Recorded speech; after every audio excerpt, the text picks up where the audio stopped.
This cartoon is a famous representation of Thomas Jefferson's Embargo Act.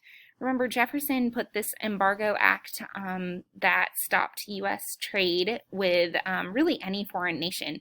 His intent was to punish Great Britain and France for interfering with American trade. However, the Embargo Act really came back to bite Americans in the butt. It destroyed the American economy. It hurt American manufacturing and shipping. And so this really was a negative thing, especially for Jefferson's presidency, as you saw in the video before.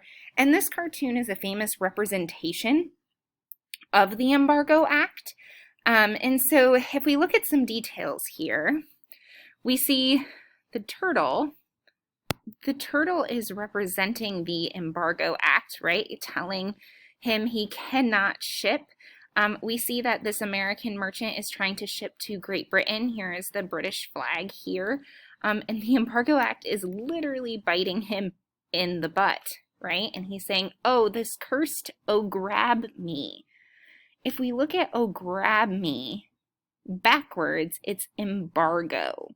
Right? So he's talking about the Embargo Act and how frustrated he is that it's keeping him from trading with Great Britain, and ultimately how this came back to bite Americans in the butt. So this cartoon is representing, it's showing American merchants' frustration with the Embargo Act.